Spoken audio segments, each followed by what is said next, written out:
दोस्तों नमस्कार, मैं हूं डॉक्टर प्रदीप प्रसन्न। आप सबका स्वागत है हिंदी की बिंदी चैनल पर। हिंदी भाषा, हिंदी व्याकरण, हिंदी साहित्य संबंधित तमाम तरह के तथ्यात्मक टॉपिकों की जानकारी हम इस चैनल के माध्यम से देते हैं।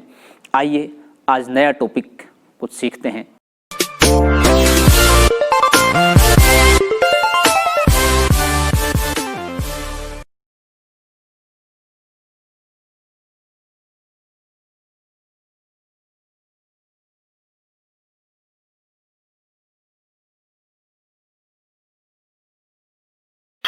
भाषा को लेकर के हमने 2 दिन से कुछ चर्चाएं की।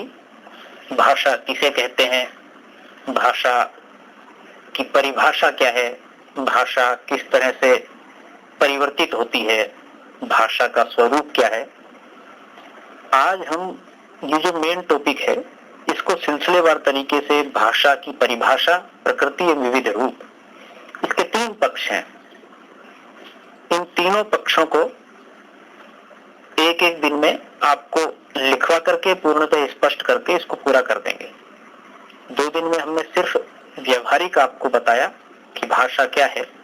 हालांकि वही बात जो हमने 2 दिन में बता दी वही लिखवाएंगे, लेकिन लिखा हुआ ज्यादा व्यवस्थित और निश्चित रहता है। बताया हुआ, सुना हुआ इधर उधर हो जाता है। और मूलतः अध्ययन अध्यापन का सिलसिला वैसे तो मैंने बताया था आपको पूर्व की क्लास में कि ज्ञान का माध्यम है, लेकिन ये ज्ञान का माध्यम दरअसल पहले हुआ करता था। अब ज्ञान से अधिक यह हो गया है सूचना का माध्यम, या नौकरी के लिए इस तरह से कुछ अधिक हो गया है।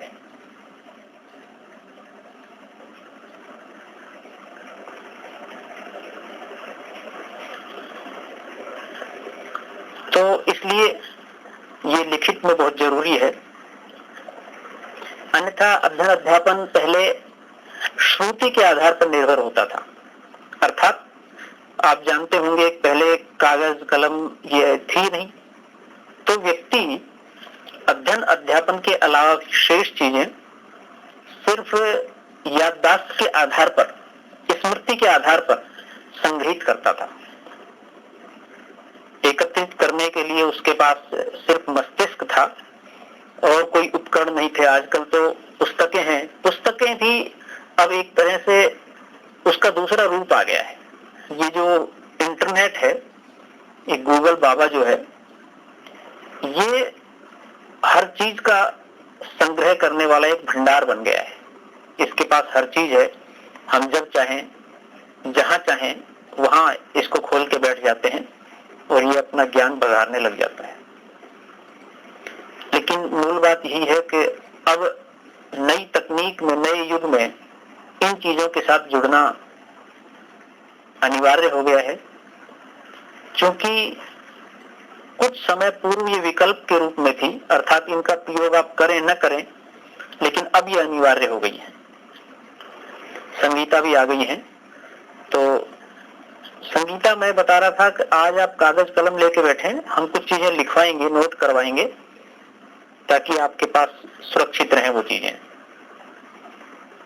जहां आपको व्यवधान पैदा हो, किसी शब्द, वाक्य या बात को अस्पष्ट या समझने में दिक्कत हो, तो आप बताएं, हम उसको पुनः और सरलीकृत समझाने की कोशिश करेंगे। भाषा, दरअसल भाषा, देखिए सबसे पहले तो बात ये करें कि जो हम पूरा कुछ भी पढ़ते हैं, किसी भी सब्जेक्ट, किसी विषय को पढ़ते हैं, तो उसको पढ़ने के लिए कोई ना कोई माध्यम होता है। जैसे माध्यम को मतलब यह है कि आप पुस्तक से पढ़ेंगे, आप इंटरनेट से पढ़ेंगे, आप किसी को सुन करके पढ़ेंगे, ये सब माध्यम है, मतलब पढ़ने के लिए, अध्ययन के लिए। अब ये जो माध्यम है, जो तीनों माध्यम बताएं, दोनों तीनों माध्यम, इनमें आप 3-4 चीजों का सहयोग देखेंगे, जैसे कि वाक्य का, लिपि का, ध्वनि का इनका सहयोग देखेंगे। यानी कि इंटरनेट पर या पुस्तक पर हम जो पढ़ रहे हैं वो कहीं ना कहीं लिखा हुआ है। अगर वो लिखा हुआ नहीं हो, सिर्फ कोरा कागज हो, कोरा इंटरनेट हो, कोरी स्क्रीन हो, तो कैसे हम पढ़ पाएंगे? यदि कोई बोल रहा है लेकिन हमें सुनाई नहीं दे रहा है, उसके पास शब्द नहीं है, ध्वनि नहीं है, तो हम कैसे पढ़ पाएंगे? तो ये भाषा के लिए मूल चीजें, ये मूल चीजें कहां से उत्पन्न हुई, कैसे उत्पन्न हुई? ये मनुष्य के विकास के साथ साथ धीरे धीरे डेवलप हुई। और भाषाओं के विकास में भी देखें तो सबसे प्राथमिक, विश्व की सबसे प्राचीन भाषाओं में संस्कृत भाषा सर्वोपरि मानी जाती है, सबसे पहली भाषा मानी जाती है। अच्छा, संस्कृत में भी क्या है कि एक है लौकिक संस्कृत और एक वैदिक संस्कृत। वैदिक संस्कृत वह है, वैदिक संस्कृत प्राचीन संस्कृत है, लौकिक संस्कृत उसके बाद की संस्कृत है। यानी कि पहला पड़ाव, यानी कि संस्कृत में से भी वैदिक संस्कृत सबसे पूर्व की भाषा है। यानी कि जिसमें वेद, पुराण, उपनिषद, छंद ये लिखे गए हैं, वह वैदिक संस्कृत भाषा है। उसके बाद आई लौकिक संस्कृत, अर्थात वेद, पुराण, उपनिषद आप कभी पढ़ें तो देखेंगे कि इनकी संस्कृत क्लिष्ट है, कठिन है। बाद में जो लौकिक अर्थात लोक के व्यवहार में जो भाषा प्रयोग की जाती थी, बोलचाल के रूप में, व्यवहारिक काम में लेने के लिए, जैसे आज हम हिंदी बोल रहे हैं, या दूसरे प्रदेश का व्यक्ति अपने प्रदेश की, अपने राज्य की भाषा बोलता है, उसी तरीके से पहले संस्कृत बोलचाल की भाषा थी, लौकिक भाषा थी, लोक व्यवहार में प्रचलित थी। इन दोनों के बीच के समय में आपने अगर नाम सुना हो तो कालिदास, भवभूति, माघ, शूद्रक, ये सब संस्कृत के बड़े विद्वान, बड़े कवि, बड़े लेखक हैं। इन्होंने बहुत सारे ग्रंथ लिखे संस्कृत में। तो इनके समय में, इनके काल में, उस समय और उसके काफी बाद तक संस्कृत व्यवहारिक बोलचाल की भाषा रही। लेकिन धीरे धीरे संस्कृत के साथ साथ पैरेलल प्राकृत भी चलती थी। प्राकृतिक भाषा, जैसे कि संस्कृत का थोड़ा सा ऐसा रूप जो ज्यादा सरल हो, ज्यादा सहज हो। जैसे और उसको स्पष्ट करते हैं तो मैं जो बोल रहा हूं उसे आप क्या कहेंगे? हिंदी। लेकिन ग्रामीण परिवेश में या शहरों में, झुग्गी झोपड़ियों में जो व्यक्ति रहते हैं वो कौन सी भाषा बोलते हैं? तो वो जो भाषा बोलते हैं वह मूलतः हिंदी नहीं है। हिंदी है, लेकिन हिंदी का कौन सा रूप है ये उस क्षेत्र विशेष के ऊपर निर्भर करता है। ये हम आगे जब और विचार करेंगे तब बताएंगे। लेकिन मुख्य रूप से क्या है कि उसमें हिंदी का भी वर्गीकरण हो जाता है, हिंदी की भी अनेक भाषाएं हो जाती है, उपभाषा, बोली वगैरह वगैरह। तो ठीक ऐसे ही एक संस्कृत जो लौकिक व्यवहार में थी, दूसरी प्राकृत भाषा, जो ग्रामीण परिवेश में बहुत सारे कम लोग, सामान्य लोग उसे बोलचाल में प्रयोग में लेते थे। तो भाषा जो शब्द है, मैंने ये सब बातें इसलिए बताई कि जो व्याकरण का मूल संगम है, स्रोत है, समागम है, वो संस्कृत से हुआ है। संस्कृत से बहुत सारा व्याकरण शास्त्र उत्पन्न हुआ, निकला, और उसी के आधार पर बाद में हिंदी में भाषा शास्त्र, व्याकरण शास्त्र का निर्माण हुआ। वो नए रूप में सामने आया लोगों के। तो भाषा जो शब्द है वो भाष धातु से उत्पन्न हुआ है, निष्पन्न हुआ है। शास्त्रों में कहा गया है कि भाषा व्यक्तायाम वाची, अर्थात व्यक्त वाणी ही भाषा है। जो कह दिया गया है वो भाषा है। यह मैंने पूर्व में भी आपको बताया था कि जो कह दिया गया वो निश्चित रूप से भाषा तो है, लेकिन क्या वो सार्थक भाषा है? क्या उसका कोई अर्थ निकलता है? क्या उसे हम अपने दैनिक जीवन में, किसी भी कार्य में, व्यवहार में उपयोग कर सकते हैं, ये कहना निश्चित अनिश्चित है, स्पष्ट नहीं है। कैसे? इसको आप ऐसे समझें कि जैसे बहुत सारे शब्द हम दिन भर ऐसे सुनते हैं या बोलते हैं जिनका कोई अर्थ नहीं होता है, या अर्थ तो होता है लेकिन सार्थक अर्थ नहीं होता है।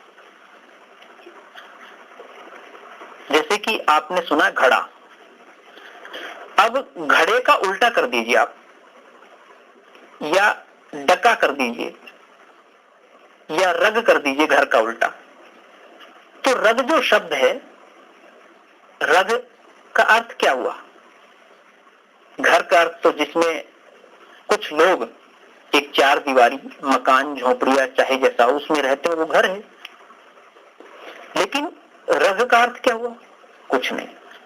तो ये शब्द तो है और उच्चारित हो रहा है या ध्वनित हो रहा है, तो भाषा है, लेकिन सार्थक नहीं है। तो वह व्यक्तवाणी भाषा है जो सार्थक है, उसी को हम भाषा कहेंगे। शेष भी भाषा है लेकिन वह सार्थक भाषा में नहीं मानी जाती। इसलिए भाषा स्पष्ट होनी चाहिए, पूर्णतः अभिव्यक्त की हुई, और साथ ही साथ उसका अर्थ होना चाहिए, मीनिंग होना चाहिए कोई ना कोई। भाषा का इतिहास बहुत प्राचीन है। जितना पुराना मानव का इतिहास है, भाषा का इतिहास भी उतना ही पुराना है। क्यों? क्योंकि मनुष्य ने जब जन्म लिया और धीरे धीरे वो विकसित हुआ, बड़ा हुआ, और उसके साथ साथ अन्य चीजें भी विकसित हुई, तो निश्चित रूप से भाषा के माध्यम से ही उसने अपना जीविकोपार्जन किया होगा, अपने साथ साथ दूसरी चीजों को विकसित किया होगा। बिना भाषा के मनुष्य जीवित रह ही नहीं सकता। यहां सवाल आप ये कह सकते हो कि संभवतः यह ठीक नहीं है, बिना भाषा के भी जीवित रहा जा सकता है, जैसे कि गूंगे और बहरे लोग जीवित रहते हैं। दरअसल जैसे ही आपने अगर ये सवाल किया गूंगे बहरे लोग जीवित रहते हैं, तो इट मीन्स आप भाषा को समझ नहीं पाए, क्योंकि मैंने संकेत रूप से आपसे बताया था पूर्व की क्लास में कि मूक भी अपने आप में, संकेत भी अपने आप में एक भाषा है। भाषा संप्रेषण का कार्य है, जो बोला जाए वह भी एक भाषा का रूप है। हम जब भाषा के भेद की बात करेंगे तो हम इस पे और डिबेट करेंगे और अच्छे से चर्चा करेंगे, उसको लिखवाएंगे आप अखबार। तो भाषा मनुष्य के विचार, विनिमय और भावों की अभिव्यक्ति का साधन है।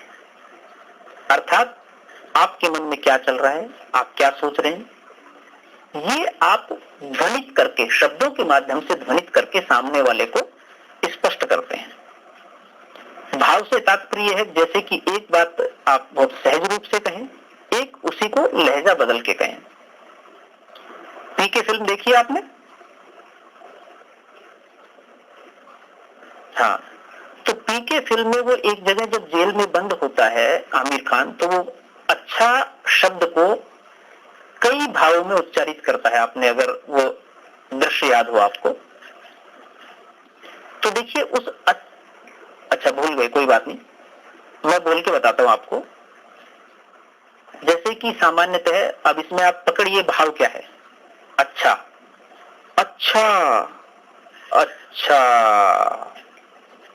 मैंने सिर्फ 3 तरह से बोला और तीनों तरह से अच्छा शब्द के उच्चारण से उसका अर्थ, परिभाषा, भाव तीनों बदल गए।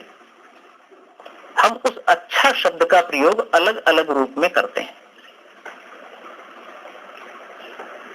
आप किसी चीज के बारे में आश्चर्यचकित कह करके कहें तो अच्छा का अलग प्रयोग है, अगर खुश होकर के कहें तो अलग बात है, अगर प्रश्न चिन्ह लगा दें लास्ट में तो अलग बात है। तो इस तरह से भाषा भावों की अभिव्यक्ति है। आपके मन में क्या भाव चल रहे हैं, आप सामने किसी चीज को देख करके क्या महसूस कर रहे हैं, क्या अभिव्यक्ति कर रहे हैं, ये भी भाषा के माध्यम से व्यक्त होता है। भाषा की परिभाषा में यदि विचार करें तो रविंद्रनाथ श्रीवास्तव जी ने एक परिभाषा दी है उसमें वो कहते हैं भाषा केवल अपनी प्रकृति में ही अत्यंत जटिल और बहुस्त्री नहीं है, बल्कि वह अपने प्रयोजन में भी बहुमुखी है। अर्थात जब उसका हम प्रयोग करते हैं तो अनेक आयाम उसमें से प्रस्फुटित होते हैं, अनेक वर्ग निकलते हैं, उसमें अनेक बातें निकलती हैं। जैसे कि अभी मैंने अच्छा शब्द को 3 तरह से बोल के बताया। अब एक ही शब्द में देखिए 3 अलग अलग ध्वनियों से 3 बातें स्पष्ट हो गई, तो बहुमुखी हो गई, अर्थात एक से अधिक बातें रखने वाली, करने वाली। उदाहरण के लिए आप इस तरह समझे कि व्यक्ति अपने निजी अनुभवों को, अपने निजी विचारों को जब प्रकट करता है तो इसके साथ ही वह सामाजिक संबंधों की अभिव्यक्ति का उपकरण भी है और मानसिक यानी कि चिंतन प्रक्रिया का आधार है। संप्रेषण प्रक्रिया भाषा का मूल आधार है, मूल चीज है। मैं जो बोल रहा हूं, हिंदी बोल रहा हूं, आप सुन रहे हैं, अगर यही बात मैं फ्रेंच में बोलने लग जाऊं जो आपको समझाना चाहता हूं, तो आप नहीं समझ पाएंगे, जबकि फ्रेंच भी एक भाषा है। क्योंकि फ्रेंच आप नहीं जानते हैं, फ्रेंच मैं भी नहीं जानता, तो कहने का तात्पर्य संप्रेषणता तभी संभव है, निर्भर है, जब दोनों व्यक्ति, मैं बोलने वाला मूल और आप स्रोत, जहां तक पहुंचाना है मुझे अपने शब्दों को, अपनी भाषा को, अपनी बात को, इन दोनों के पास वो भाषा न हो जिसको दोनों अच्छे से समझते हो, बोलते हो, जानते हो, तब तक संप्रेषण ठीक से नहीं होगा। और यही कारण है आपने जीवन में, फिल्मों में, समाज में, परिवार में कई बार देखा होगा कि बात का बतंगड़ बन जाता है, अर्थ का अनर्थ बन जाता है। कैसे? जैसे मान लीजिए कोई बात आपके पापा आपसे कह के चले गए, संयोग से उस समय आप मोबाइल में मग्न थे या किसी दूसरे कार्य में लीन थे, तो आपने उसको ठीक से सुना नहीं। अब आपकी मम्मी ने आकर के पूछा आपके पापा क्या कह के गए थे, तो आपने जो सुना आधा अधूरा, उसको अपने शब्दों में अपनी तरफ से कुछ जोड़ के आपने कह दिया, तो आपकी मम्मी ने यह समझा जो आप कह रहे हो यही कहा होगा आपके पापा ने। आपकी मम्मी ने वही बात आपकी बहन को बताई, वहां भी हो सकता है एक दो शब्द इधर उधर हो गए हो, उसका भी थोड़ा सा चेंज हो गया अर्थ।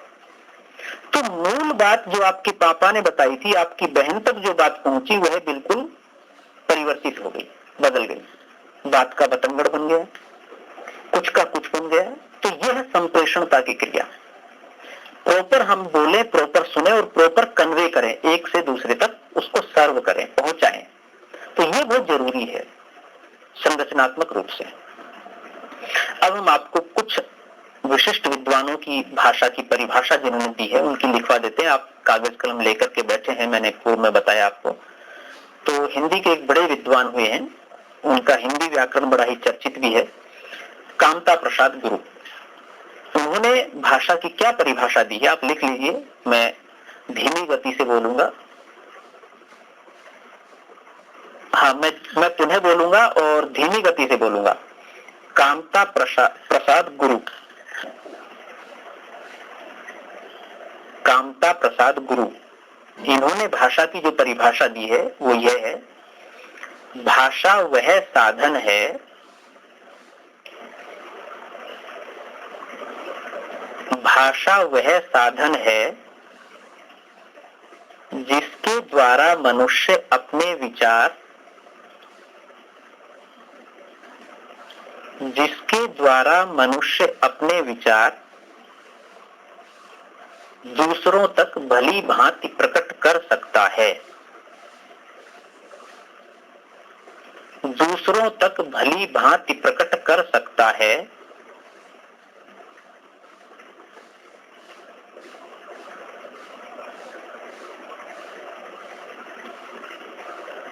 और दूसरों के विचार स्पष्टतया समझ सकता है।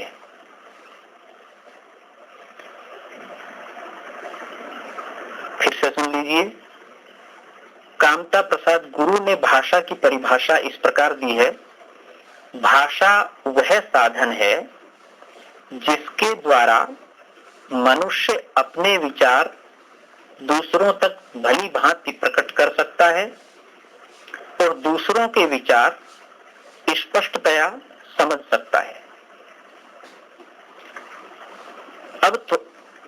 और दूसरों के विचार स्पष्टतया समझ सकता है।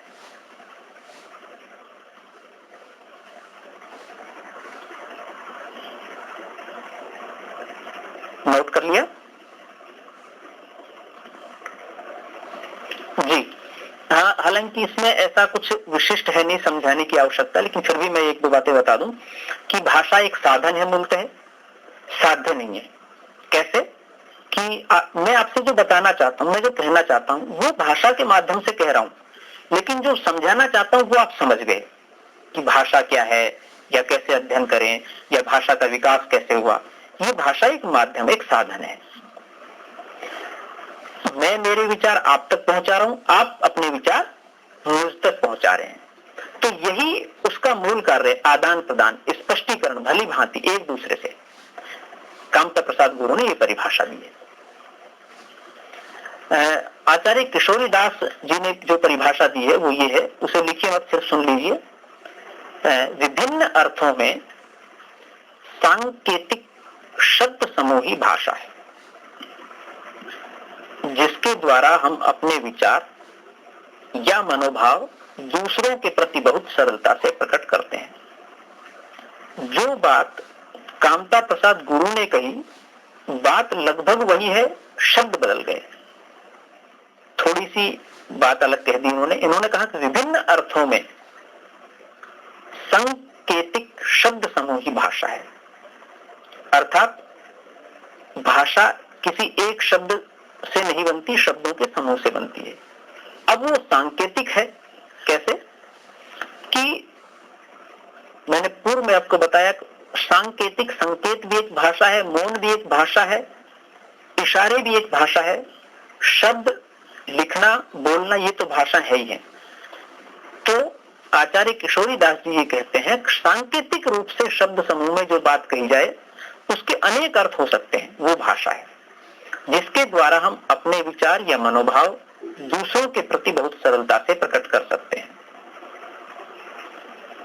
डॉक्टर श्याम सुंदर दास ने जो परिभाषा दी है उसे लिख लीजिए।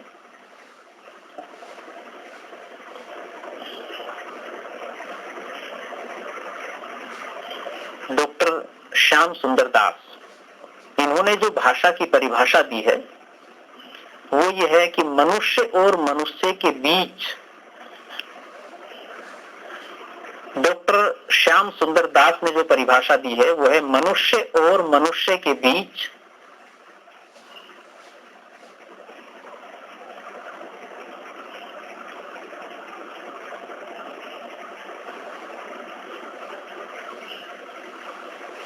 मनुष्य और मनुष्य के बीच वस्तुओं के विषय में अपनी इच्छा और मति का,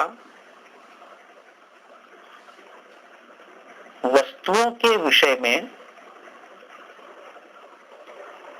अपनी इच्छा और मति का,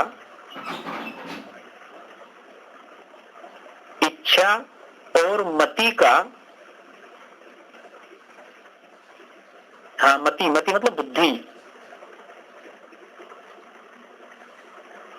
मनुष्य और मनुष्य के बीच वस्तुओं के विषय में अपनी इच्छा और मति का आदान प्रदान करने के लिए,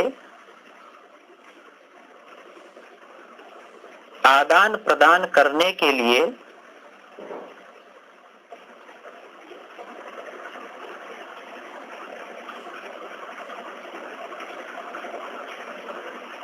व्यक्त ध्वनि संकेतों का जो व्यवहार होता है,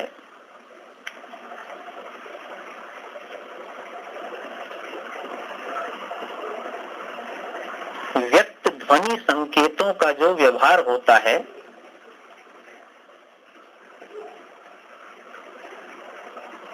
उसे भाषा कहते हैं।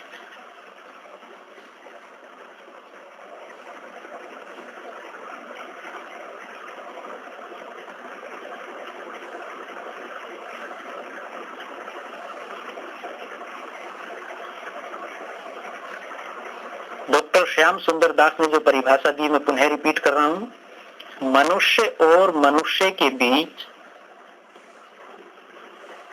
वस्तुओं के विषय में अपनी इच्छा और मति का आदान प्रदान करने के लिए व्यक्त ध्वनि संकेतों का जो व्यवहार होता है उसे भाषा कहते हैं। संभवतः सभी ने लिख लिया होगा। अब इसको थोड़ा स्पष्ट करते हैं क्योंकि ये थोड़ी सी अलग परिभाषा है। मनुष्य और मनुष्य के बीच वस्तुओं के विषय में अपनी इच्छा और मति का आदान प्रदान करने के लिए। अब देखिए, हालांकि इन्होंने मनुष्य और मनुष्य के बीच की बात कह दी, और क्योंकि भाषा सिर्फ मनुष्य के लिए प्रयुक्त नहीं करता है, प्राणी जगत के लिए प्रयुक्त करता है भाषा का उपयोग। जैसे मैंने उदाहरण के लिए आपको बताया था, आपने घर में अगर बिल्ली पाल रखी है तो उससे भी आप बात करते हैं, उसको खाना खिलाते हैं, तो उसके लिए कोई ऐसा तो है नहीं कि बिल्ली वाली भाषा आप जानते हो कि आप भी म्याऊं म्याऊं बोलते हो या कुछ अलग लोग की भाषा बोलते हो। आप उसको खाना खिलाते हैं तो कहते हैं आओ, खाना खाओ, बैठो, उसको भी यही भाषा बोलते हैं जो आप बोलते हैं। अगर वही बिल्ली कोई बिहारी व्यक्ति पालेगा तो भोजपुरी में बात करेगा। यही बिल्ली यदि कोई फ्रेंच वाला पालेगा तो फ्रेंच में बोलेगा, तो वो फ्रेंच नहीं समझाएगा उसको, चाहे वो जितना देर से समझे। तो कहने का मतलब भाषा सिर्फ मनुष्य के लिए प्रयुक्त नहीं होती बल्कि प्राणी जगत के लिए प्रयुक्त होती है। लेकिन ठीक है, बड़े विद्वान ने इन्होंने अपनी परिभाषा रखी है कि मनुष्य और मनुष्य के बीच वस्तुओं के विषय में अपनी इच्छा और मति का आदान प्रदान करने के लिए। अपनी इच्छा और मति यानी कि अपनी इच्छा, आप जो चाहते हैं वो प्रकट करना है, और मति यानी कि बुद्धि, विचार से सोच समझ करके कोई बात आप कहना चाहते हो, सुनाना चाहते हो, सुनना चाहते हो, आदान प्रदान दोनों तरफ की बात। ध्वनि संकेतों का, अब यहां पर एक बात स्पष्ट हो गई कि भाषा का मतलब ध्वनि संकेत। ये एक नई बात कह रहे हैं यहां पर कि जो बोला जा रहा है, अब वो बोला जो जा रहा है वो भले ही निरर्थक हो लेकिन ध्वनि है उसमें। जैसे कि आप किसी पक्षी को बुलाते हैं दाना डालने के लिए तो आओ आओ, ये भाषा इस्तेमाल करते हैं। अब ये ध्वनि है। या किसी कुछ पक्षियों को आप उड़ाते हैं तो फर इस तरह से करते हैं, तो ये ध्वनि है। तो ये ध्वनि संकेत अपने आप में भाषा है। तो इन संकेतों का जो व्यवहार होता है उसे भाषा कहते हैं। ये भाषा की परिभाषा डॉक्टर श्याम सुंदर दास जी देते हैं। डॉक्टर बाबूराम सक्सेना ने जो भाषा की परिभाषा दी है उसे सुन लीजिए। जिन ध्वनि चिन्हों द्वारा मनुष्य परस्पर विचार विनिमय करता है, अर्थात विचार विनिमय का मतलब विचारों का आदान प्रदान, वही बात है जो ऊपर श्याम सुंदर दास जी ने कही है, उनको समष्टि रूप से भाषा कहते हैं। समष्टि जो नया शब्द है, समष्टि का मतलब यह है समाज में प्रयुक्त होने वाले। एक व्यक्ति दूसरे व्यक्ति से, एक प्राणी दूसरे प्राणी से जब बातचीत करता है या कार्य करता है तो उस कार्य के लिए जो भाषा, जो प्रयुक्त ध्वनि चिन्ह का मतलब वही भाषा ही है, शब्द है। ध्वनि के कोई चिन्ह इस तरह से ही है, मैं बोल रहा हूं, आप सुन रहे हैं, और हर शब्द का अपना एक अर्थ है। मेरे बोलते ही आप ग्रहण कर लेते हैं उस शब्द को, उस अर्थ को। डॉक्टर भोलानाथ ने जो भाषा की परिभाषा दी है इसको आप लिख लीजिए। इस भाषा की परिभाषा थोड़ी महत्वपूर्ण है।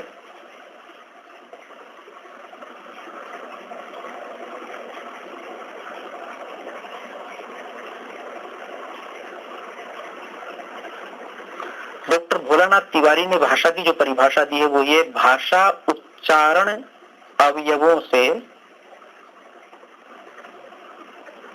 भाषा उच्चारण अवयवों से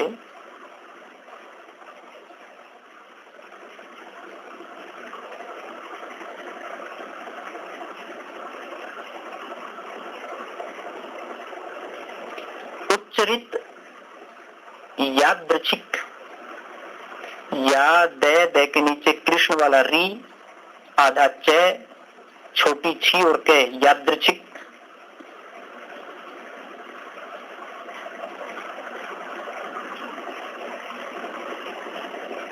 यादृच्छिक या द के नीचे कृष्ण वाला री, आधा च, छोटी छी का क यादृच्छिक।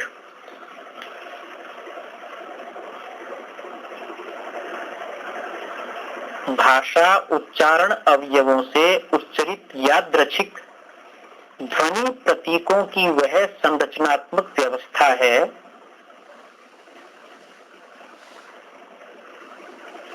ध्वनि प्रतीकों की वह संरचनात्मक व्यवस्था है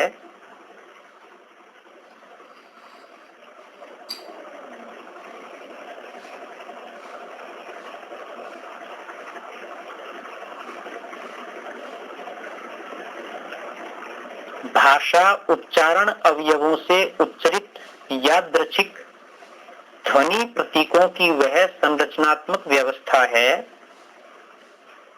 जिसके द्वारा एक समाज विशेष के लोग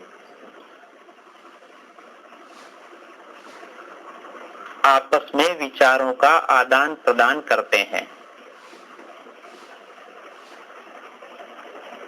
जिसके द्वारा एक समाज विशेष के लोग आपस में विचारों का आदान प्रदान करते हैं।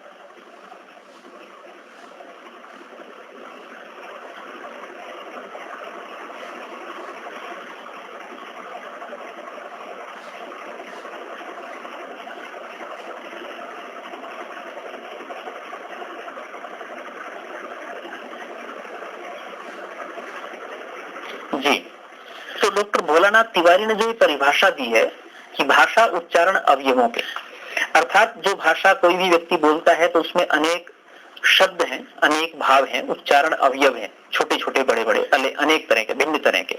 हाँ, उच्चरित यादृच्छिक यानी कि बोलने का जो लहजा है उसका अलग अलग हो सकता है, अलग प्रकार का हो सकता है किसी भी कुछ का, लेकिन वो कोई ना कोई चिन्ह छोड़ता है, कोई ना कोई अर्थ छोड़ता है, कोई ना कोई बात कहता है, उसको समझ जाता है सामने वाला व्यक्ति। इसलिए ध्वनि प्रतीकों की ध्वनि से स्पष्ट करता है। संरचनात्मक व्यवस्था है, अर्थात भाषा ऐसा ही नहीं कुछ भी बोल दिया तो भाषा है, तो उसकी संरचना है बाकायदे। जब उसको सिलसिलेवार तरीके से अध्ययन अध्यापन के लिए सीखते हैं तो आप भाषा में पहले वर्ण सीखते हैं, फिर स्वर सीखते हैं, फिर व्यंजन सीखते हैं, फिर बारे खड़ी सीखते हैं, फिर वाक्य, शब्द, अक्षर, संरचना। तो ये पूरी संरचना है, उसकी व्यवस्था है, जिसके द्वारा एक समाज विशेष के लोग, अर्थात एक समाज से तात्पर्य यहाँ यह है जिस भाषा को मैं जानता हूँ, यदि मैं उसी भाषा में आपको बताना चाहता हूँ, पढ़ाना चाहता हूँ, तो ये अनिवार्य है वो भाषा आप भी जाने। कम्युनिकेट के लिए वो भाषा दोनों को आनी चाहिए। तो समाज विशेष के लोग आपस में विचारों का आदान प्रदान करते हैं, वो भाषा है। तो ये कुछ विद्वानों ने परिभाषाएं दी भाषा को लेकर के। एक दो परिभाषा और देखें, आप लिखें मत, सिर्फ सुन लीजिए। कुछ अलग बातें अगर होंगी तो हम स्पष्ट करेंगे, वरना सिर्फ आप थोड़ा ध्यान में रखिए बस। रविंद्रनाथ टैगोर ने भाषा की जो परिभाषा दी है वो है भाषा वागेंद्रिय द्वारा। वागेंद्रिय यानी कि बोलने वाली इंद्रियां। आप जानते हैं शरीर में बोलने वाली इंद्रियां, हमारा जो ये जो चेहरा है इसमें जो मुख है और नाक है, ये दो हिस्से हैं जो बोलने के लिए काम आते हैं, और इसकी आंतरिक संरचना है। अब वो आंतरिक संरचना जब हम कभी आवश्यकता होगी भाषा में वर्णों के उच्चारण स्थान की, वो है चैप्टर आपके इसमें, तो हम बात करेंगे कौन सा ताल्व है, कौन सा कंठ है, कौन सा मूर्धन्य है, कौन सा दंत है, कौन सा ओष्ठ्य वगैरह वगैरह। तो भाषा वागेंद्रिय यानी कि बोलने वाली इंद्रियों के द्वारा विस्तृत उन ध्वनि प्रतीकों की, अर्थात जो हम बोल रहे हैं, जो हम कह रहे हैं, वो बिना आवाज के नहीं कह सकते। और आवाज तब निकलती है जब श्वसन क्रिया, निःसृष्ट ध्वनि तभी निकलती है जब हमारी सांस बाहर आती है मुख से। ध्वनि का ये एक नियम है, उसके साथ ही ध्वनि निकलती है। तो वो जब हम कोई ध्वनि छोड़ते हैं तो वाग इंद्रियों से कहीं ना कहीं वो टकराती है, कंपन करती है अंदर। रविंद्रनाथ टैगोर ने भाषा की जो परिभाषा दी है वो है भाषा वागेंद्रिय द्वारा, वागेंद्रिय यानी कि बोलने वाली इंद्रियां। आप जानते हैं शरीर में बोलने वाली इंद्रियां, हमारा जो ये जो चेहरा है इसमें जो मुख है और नाक है, ये दो हिस्से हैं जो बोलने के लिए काम आते हैं और इसकी आंतरिक संरचना है। अब वो आंतरिक संरचना जब हम कभी आवश्यकता होगी भाषा में वर्णों के उच्चारण स्थान की, वो है चैप्टर आपके इसमें, तो हम बात करेंगे कौन सा ताल्व है, कौन सा कंठ है, कौन सा मूर्धन्य है, कौन सा दंत है, कौन सा औष्ठ्य वगैरह वगैरह। तो भाषा वागेंद्रिय यानी कि बोलने वाली इंद्रियों के द्वारा निस्तृत उन ध्वनि प्रतीकों की, अर्थात जो हम बोल रहे हैं, जो हम कह रहे हैं, वो बिना आवाज के नहीं कह सकते। और आवाज तब निकलती है जब श्वसन क्रिया निःसृत ध्वनि तभी निकलती है जब हमारी सांस बाहर आती है मुख से। ध्वनि का ये एक नियम है, उसके साथ ही ध्वनि निकलती है। तो वो जब हम कोई ध्वनि छोड़ते हैं तो वाग इंद्रियों से कहीं ना कहीं वो टकराती है, कंपन करती है अंदर। तो उसके द्वारा जो ध्वनि प्रतीकों की संरचनात्मक व्यवस्था है वो मूल प्रकृति में यादृच्छिक एवं रूढ़िपरक होते हैं। अर्थात कुछ तो फिक्स होते हैं, रूढ़ि होते हैं, यानी कि परंपरागत रूप से चले आ रहे हैं कि ये जो शब्द है इसका अर्थ ये है। कुछ ऐसे शब्द होते हैं जो हम प्रथम बार सुनते हैं, नए शब्द होते हैं जिनका अर्थ धीरे धीरे हम या तो किसी के माध्यम से ग्रहण करते हैं या समझ करके उसका अर्थ ग्रहण करते हैं, जानते हैं। तो वह भाषा है। रविंद्रनाथ जी भाषा के रूप में ये कहते हैं। विदेशी विद्वानों में प्लेटो ने भाषा के बारे में जो विचार कहे हैं, जो परिभाषा दी है, उसे पहले आप सुन लीजिए, फिर लिखने की आवश्यकता हो तो लिख लीजिए। प्लेटो ने जो अपने विचार लिखे हैं वो कहते हैं कि विचार आत्मा की मूक बातचीत है, वह पर वही जब ध्वन्यात्मक होकर होठों पर प्रकट होती है तो उसके भाषा की संज्ञा देते हैं। दरअसल प्लेटो ये कहते हैं कि कोई भी सोच, थॉट, मैं सोच रहा हूं, आप सोच रहे हैं, ये मूक बातचीत है, अर्थात बिना बोले हम सोच सकते हैं। लेकिन जैसे ही इसी मूक बातचीत को ध्वनित करते हैं, आवाज देते हैं, और आवाज देने के लिए आपको होठों को हिलाना पड़ेगा, मुंह खोलना पड़ेगा, तो जैसे ही होठ प्रकट करते हैं इस ध्वनि को, वो भाषा की संज्ञा दे देते हैं, भाषा कहते हैं। ये एक अच्छी परिभाषा, इसे लिख लीजिए। प्लेटो ने क्या कहा है भाषा के लिए, भाषा की परिभाषा प्लेटो ने क्या दी है वो लिख लीजिए।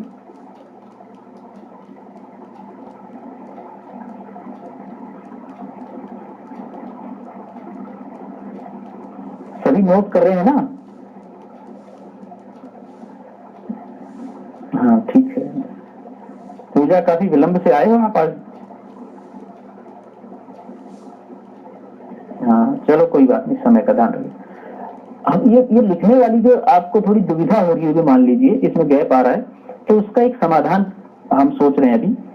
दरअसल हमने एक YouTube चैनल बना रखा है, उस पर हम हिंदी की बहुत सारी चीजें पढ़ाते रहते हैं, तो हम आपके चैप्टर को भी उस पर डाल देंगे, है ना? तो आप इत्मीनान से उसको पढ़ सकते हैं, देख सकते हैं। चैनल का नाम है हिंदी की बिंदी, तो उस पे जाकर के आप YouTube पे जाके सर्च कर लीजिए। हालांकि अभी हमने ये वाला चैप्टर भी बनाया नहीं है, क्योंकि हम डाल देंगे 2-4 दिन में। बहुत सारे चैप्टर और डाल रखे हैं, आपके उपयोग के हों तो आप पढ़ लीजिए, अन्यथा ये डालेंगे तब हम आपको सूचना दे देंगे। नहीं, कौन सा? हाँ, हिंदी की बिंदी चैनल मेरा है, तो YouTube चैनल है, उस पर ये जो लिखने वाली समस्या हो रही है ना, कि दरअसल क्या है, आप लोग प्रॉपर सुन नहीं पा रहे होंगे, लिखने में दिक्कत हो रही होगी, तो मैं ये कह रहा हूँ कि मेरा YouTube चैनल है हिंदी की बिंदी, तो आपके जो सिलेबस का, कोर्स का जो टोटल मैटर है, इसको हम एक एक अलग अलग चैप्टर बना करके, आधा घंटा, पौन घंटा या 25-30 मिनट का जितना बन पाएगा, तो अलग अलग चैप्टर को डिवाइड करके हम एक एक वीडियो बना करके उसमें डाल देंगे। और उसको आप देख लीजिए, वहां से आप नोट कर लीजिए, फिर आसान रहेगा आपके लिए। और सबसे बड़ी बात यह है कि वो YouTube पर जो वीडियो है वो हमेशा रहता है। इसमें दिक्कत यह है कि इस समय आप सिर्फ सुन सकते हैं, तो उसको आप कभी भी देख सकते हैं और कभी भी नोट कर सकते हैं, जब समय हो तब नोट कर सकते हैं। इसमें यह बाध्यता है कि इस समय बैठना पड़ेगा आपको। इस समय बैठिए, सुनिए, समझिए, बल्कि उसमें फायदा ये होगा कि इस समय आप सुन लेंगे और उस समय आप नोट कर लेंगे YouTube पर कभी भी, तो आपके लिए रिवीजन हो जाएगा और आसान हो जाएगा चीजें याद करना। तो एक दो परिभाषा आप और लिख लीजिए, उसके बाद फिर हम वहां पर डाल देंगे, तो वहां से नोट कर लीजिए आप। हिंदी की बिंदी ये लिख लीजिए, मूल चीज YouTube पे जाके आप सर्च कर लेना ना। तो प्लेटो की परिभाषा लिखी या मैंने नहीं बताई अभी?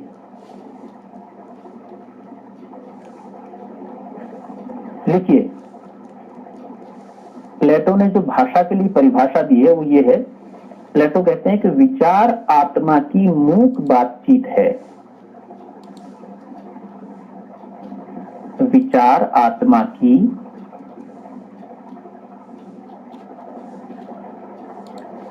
मूक बातचीत है। मूक यानी कि बिना बोले। विचार आत्मा की मूक बातचीत है, और वही जब ध्वन्यात्मक होकर होठों पर प्रकट होती है, और वही जब ध्वन्यात्मक होकर होठों पर प्रकट होती है,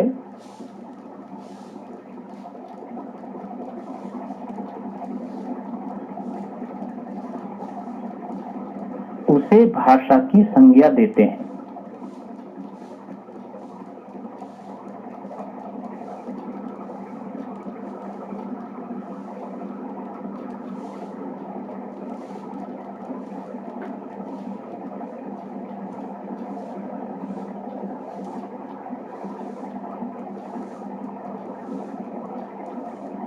प्लेटो की परिभाषा, हाँ जी, ये भाषा की परिभाषा प्लेटो ने दी है, फिर से सुन लीजिए। विचार आत्मा की मूक बातचीत है, पर वही जब ध्वन्यात्मक होकर होठों पर प्रकट होती है, उसे भाषा की संज्ञा देते हैं।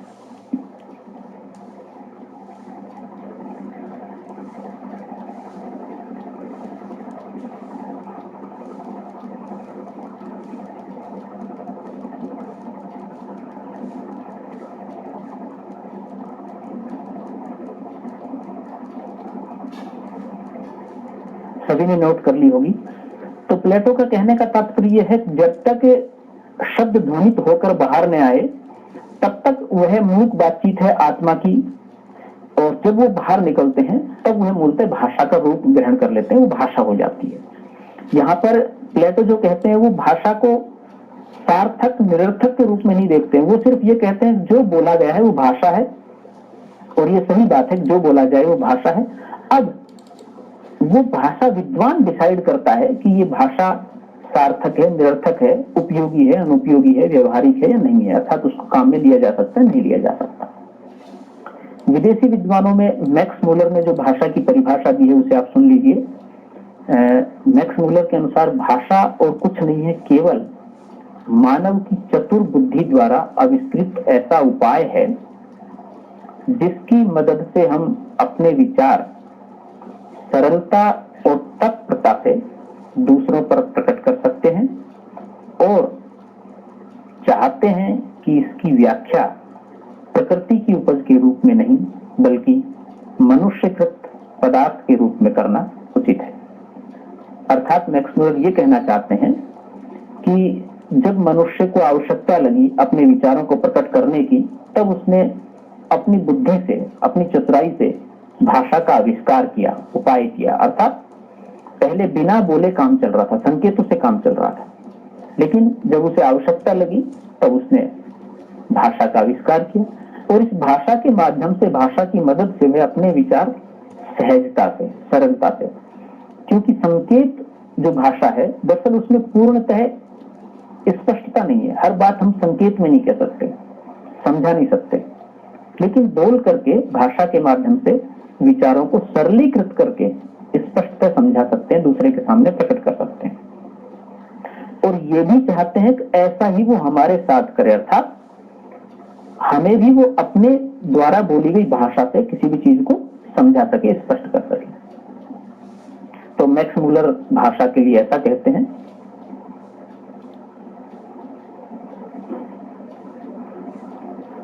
क्रोंचे एक बड़े विद्वान हुए हैं, विदेशी विद्वान, ये भी, इन्होंने जो भाषा की परिभाषा दी है उसे भी आप सुन लीजिए।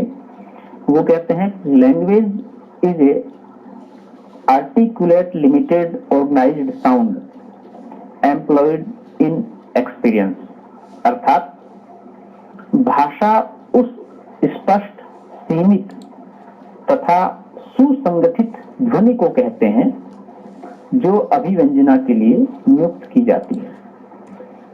भाषा उस स्पष्ट, अर्थात मैं जो कहूं वो आपको स्पष्ट सुनाई दे, सीमित, ऐसा नहीं हो कि मुझे बात एक कहनी है और उसके लिए 10 वाक्यों का प्रयोग किया जाए, तो सीमित होनी चाहिए और सुसंगठित ध्वनि हो, फैलाव नहीं होना चाहिए, उसमें विस्तार नहीं होना चाहिए। आवश्यकता हो तब हो, लेकिन आवश्यकता न हो तो उसे सीमित, सुसंगठित, व्यवस्थित रूप से, जैसे कि अपने घर में हम रोजाना प्रतिदिन झाड़ू लगाते हैं, घर को साफ सुथरा रखते हैं, चीजें तरीके से रखते हैं, तो सुसंगठित वही हुआ। अपनी भाषा को आप बिखेरिए मत, संगठित होकर के रखिए।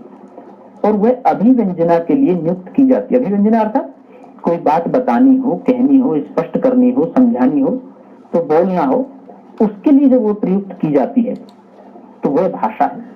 क्रोंचे ऐसा कहते हैं।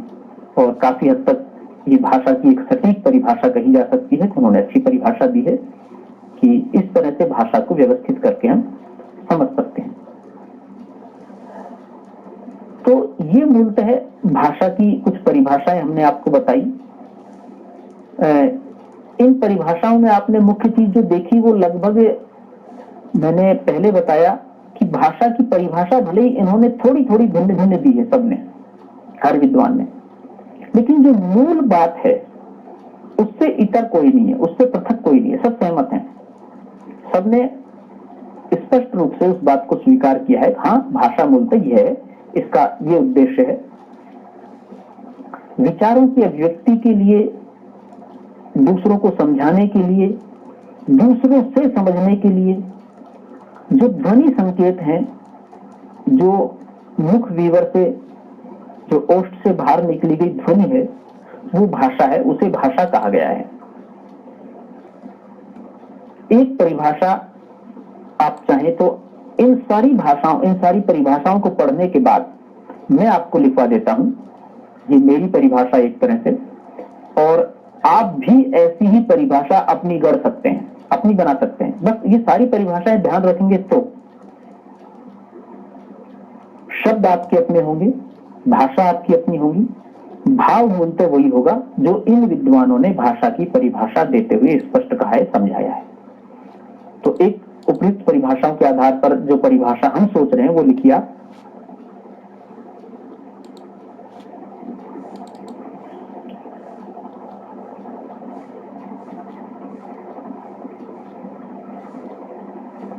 मुख से उच्चारित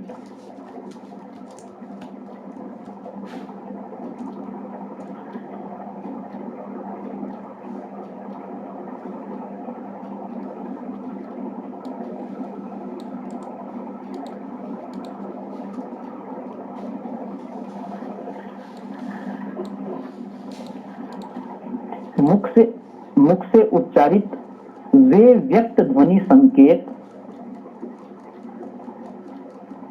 वे व्यक्त ध्वनि संकेत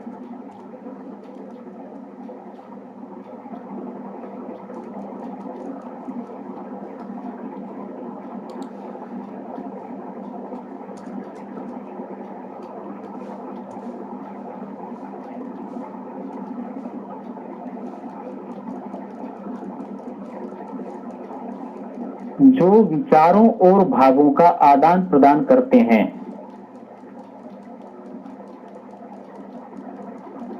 विचारों और भावों का आदान प्रदान करते हैं,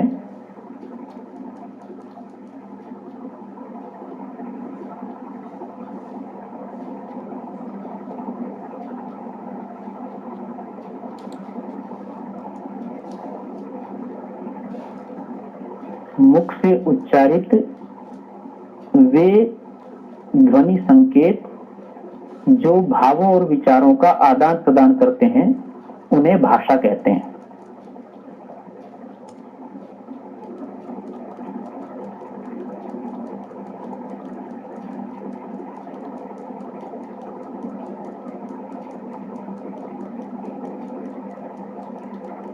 लिख लिया होगा।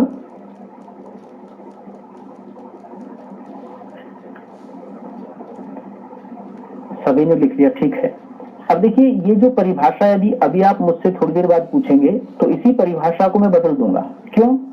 क्योंकि ये परिभाषा मैंने कहीं लिख नहीं रखी है। ये परिभाषा मैंने इन सब परिभाषाओं को पढ़ के आपको पढ़ाने के बाद जो मुझे समझ में आया वो मैंने परिभाषा आपको लिखवाई। तो सामान्य सी बात है कि मैंने लिख नहीं रखी, रट नहीं रखी, तो ये परिभाषा मैं कुछ अगली बार पूछोगे तो आप एक दो शब्द इधर उधर हो जाएंगे, भाव मिलते हुए रहेगा तो बदल जाएगी। तो ये अध्ययन अध्यापन का एक मूल कार्य है कि किसी भी चीज को आप कहीं पर भी, जैसे कि आमतौर पर कहा भी जाता है, आपने सुना भी है कि रटिए मत, समझिए। तो आप जब समझेंगे तो आप अपनी बात भी रखेंगे।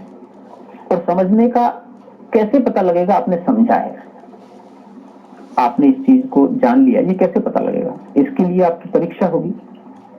और परीक्षा में जैसा मैंने आपको बताया था, कई बार आप पासबुक से, कुंजी से, पुस्तक से, कहीं से भी चीजें देखी आपने, और जैसे उदाहरण के लिए भाषा की परिभाषा आप रट के ले गए, आपने लिख ली, और जब परीक्षक आपकी कॉपी चेक करता है तो वो देखता है कि आपने 10 में से 10 नंबर का ये प्रश्न था, तो 10 में से वो 5 नंबर देता है, 7 नंबर देता है।